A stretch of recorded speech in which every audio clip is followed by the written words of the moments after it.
Alors, ça va être une ambiance très particulière ce matin, parce que je suis dans mon quartier. Initialement, je t'avais prévu l'épisode sur la résilience, sauf que là, tu vois, il est 3h, je ne dors pas, parce que j'ai prolongé ma journée de travail trop tard.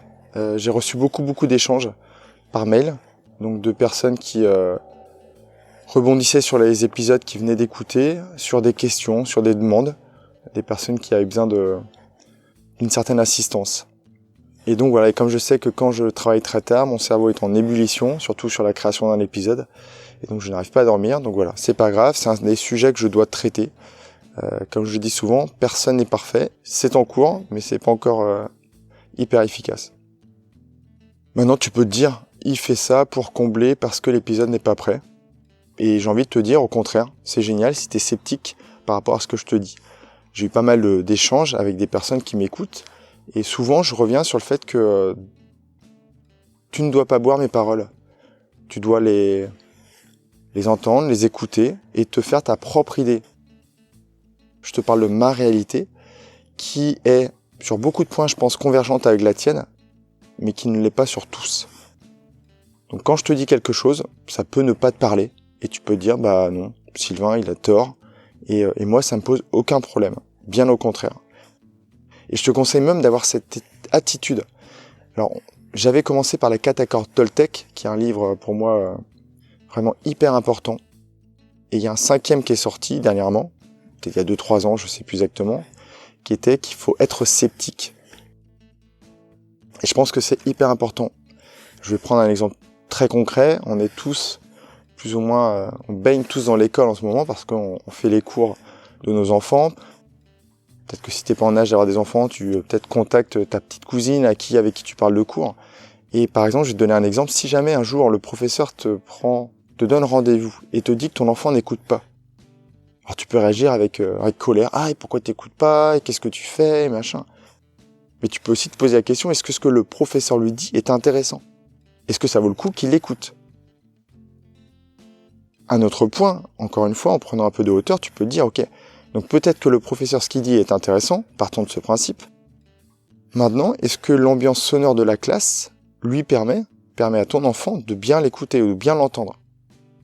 Ou au contraire, est-ce que ton enfant se réfugie dans les dessins pour trouver de la sécurité dans quelque chose de plus concret? Donc sois sceptique tout le temps à tout ce que tu entends, tout ce que tu lis, parce qu'il y a plusieurs réalités, il n'y a pas que la tienne, il n'y a pas que la mienne, et c'est hyper important. Encore une fois, regarde, aujourd'hui là je suis sur ma terrasse, j'aurais préféré aller en pleine nature faire cet épisode, mais ma conjointe m'a dit, attention si tu croises un animal sauvage, si tu croises un sanglier.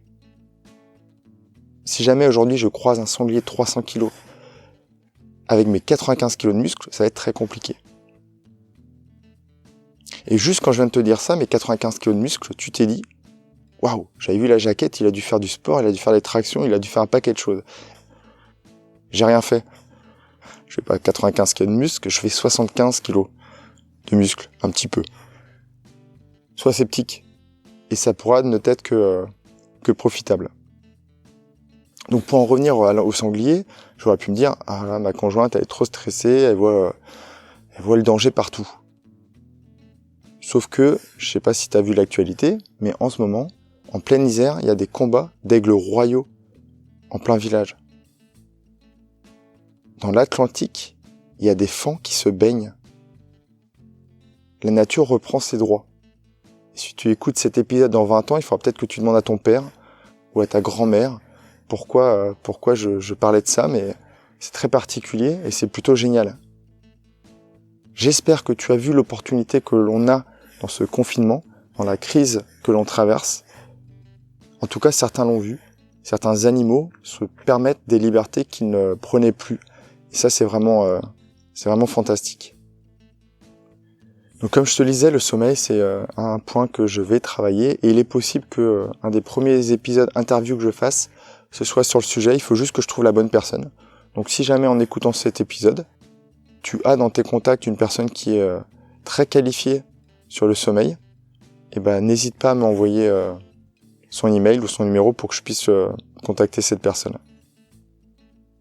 je pourrais me dire que pour me faire pardonner, même si je considère en fait que cet épisode va rapidement avoir beaucoup de contenu, donc ça ne sera plus une capsule mais plutôt un épisode, je pourrais me sentir coupable.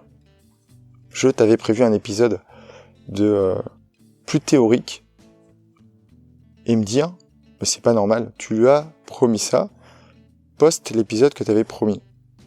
En fait, rien qu'en te disant ça, et ça fait référence encore à une question que j'ai reçue cette semaine, c'est comment tu fais pour ne pas te sentir coupable. Et ben, il faut juste comprendre la pensée qui aurait pu me faire sentir coupable. Donc je pourrais me dire, je t'ai promis cet épisode, je m'en veux, qu'est-ce que je peux faire pour arranger les choses ? En fait, je me sens pas coupable, parce que la seule promesse que je t'ai faite à travers ce podcast, c'est d'accéder à une vie riche, épanouie et pleine de sens. À travers les petites idées que je viens de te transmettre, c'est ce que tu fais.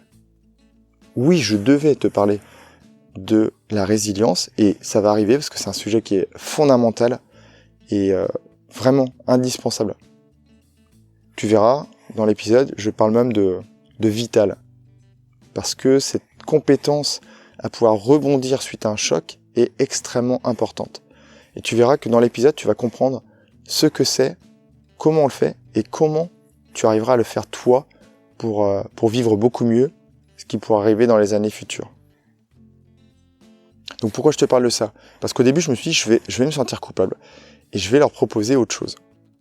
Donc je ne me sens pas coupable de ne pas t'avoir diffusé l'épisode qui était prévu. Mais en revanche, il y a quelque chose que je veux faire, c'est que je veux t'offrir ma séance de la souche. Comme tu le sais, si tu m'écoutes, je fais beaucoup de méditation en pleine nature. Et pour qu'elle soit de plus en plus profitable, au fil de l'eau, je l'améliore. Donc je suis arrivé aujourd'hui à une petite, je pense, séance qui doit durer un quart d'heure sur ma souche. Et je vais de la livrer, donc aujourd'hui peut-être, en fonction de mon état, en fonction de la manière dont je vais récupérer, est-ce que je vais réussir à me recoucher, je ne sais pas. Est-ce que je vais avoir envie de le faire, je ne sais pas non plus. Et voilà, je te la proposerai via une capsule cette fois-ci. Et ça sera 15 minutes de méditation, de relaxation, de visualisation. Tu verras, si tu connais beaucoup de ces pratiques, tu y retrouveras sûrement la cohérence cardiaque, tu vas y retrouver de la méditation, de pleine conscience. Tu vas peut-être même y retrouver du Qigong si tu connais, avec des notions un peu d'énergie, un peu de spiritualité, même si ce terme fait peur à beaucoup de personnes. Le spirituel, c'est pas dangereux, c'est pas grave, ça a rien de nocif, c'est juste pratique qui est relative à l'esprit. Quand je te dis d'écrire pour vider ton esprit, tu es en train d'avoir une pratique spirituelle. La spiritualité, c'est pas la religion, ça n'a rien à voir. C'est le fait juste d'avoir accès peut-être à ton esprit d'une manière un peu plus directe. C'est dommage, on n'entend pas le hibou ce matin. Alors que le matin précédent, hier, je l'avais entendu. Il était un peu plus tard, donc peut-être que lui dort aussi à cette heure-ci. Dans l'épisode qui arrive, tu vas apprendre beaucoup de choses. Et je vais te parler de différents niveaux. En fait, quand tu débutes un sujet, quand tu démarres sur un sujet, tu es inconscient. Parce que tu ne connais même pas le sujet. Donc tu es inconscient, incompétent. C'est-à-dire que tu ne connais pas le sujet, donc forcément tu ne sais pas le faire.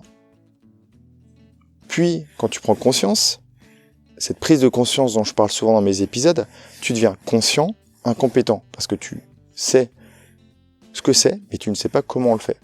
Et c'est ce qui peut se passer quand je parle d'un épisode théorique, au bout de 5 minutes, tu as appris une notion, mais tu sais pas comment on fait. Et puis, je vais te parler de qu'est-ce qu'il faut développer pour le faire. Et dans ce cas-là, tu deviens conscient, compétent.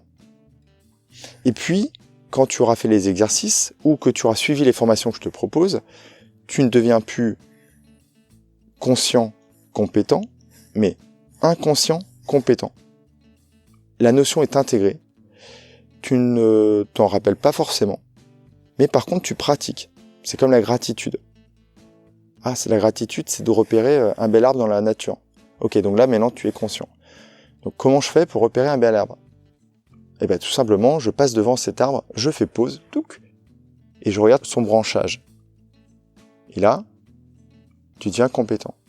Et au bout d'un moment, en fait, cette notion, cet épisode, tu l'as complètement oublié et tu te promènes dans la rue. Mais tu t'arrêtes devant ce chêne.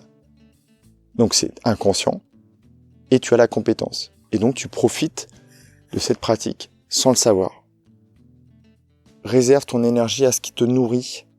Ne passe pas la journée sur tes écrans. Si tu fais du télétravail, sois raisonnable. Voilà, c'est un moment qui peut être très opportun pour plein de choses. Pour réfléchir à la suite. Pour réfléchir au monde de demain. À ce que tu veux y voir. À ce que tu veux y faire. Je crois que ça, c'est le plus important. Et on va parler de la résilience, parce qu'il faut pouvoir rebondir. Mais dès que tu vas avoir rebondi, dès que tu vas être plus dans des situations de créativité positive, il va falloir que tu mettes en place des choses pour vraiment te nourrir et vraiment trouver du sens. Et ça peut paraître bizarre, mais aujourd'hui, les médecins, les infirmières, les ambulanciers, qui sont extrêmement fatigués et à qui j'envoie énormément d'énergie, tous ces gens-là sont en train de retrouver du sens à leur vie, qu'ils avaient perdu. Il y a 2 mois, ils remplissaient des fichiers Excel pour savoir comment faire gagner plus d'argent à leurs hôpitaux. Aujourd'hui, c'est en train de sauver concrètement des vies. Et c'est génial. Donc, félicitations à eux. Félicitations à toi si tu es dans le corps médical. Félicitations à tous ceux qui sont en deuxième ligne, qui nous permettent de nous nourrir, qui nous permettent de nous protéger. Et je suis sûr qu'on peut faire encore quelque chose de beau, mais il faudra tous qu'on se donne la main, qu'on soit unis, qu'on s'entraide. Je ne sais pas depuis combien de temps je suis dans le micro, et j'ai déjà parlé de beaucoup de sujets. Je ne pourrais même pas les répéter. Je sais qu'on a parlé donc d'être sceptique, de ces différents niveaux de connaissances et de pratique dont je viens de te parler. On a parlé de la nature qui reprenait ses droits. On a parlé du sommeil, c'est hyper important. Et je sais de quoi je parle, parce que demain, la journée va peut-être être un peu plus longue que prévu, sachant que j'ai dormi 2 heures. Mais c'est pas grave, je me nourris d'autres choses. Donc si tu veux m'envoyer un petit mail, par exemple, pour m'apporter de l'énergie, ce sera avec grand plaisir que je le lirai et que j'y répondrai. Je te laisse, passe une très très bonne journée, prends bien soin de toi, profite de la nature si tu peux, sans casser le confinement qui est vraiment obligatoire. Bye.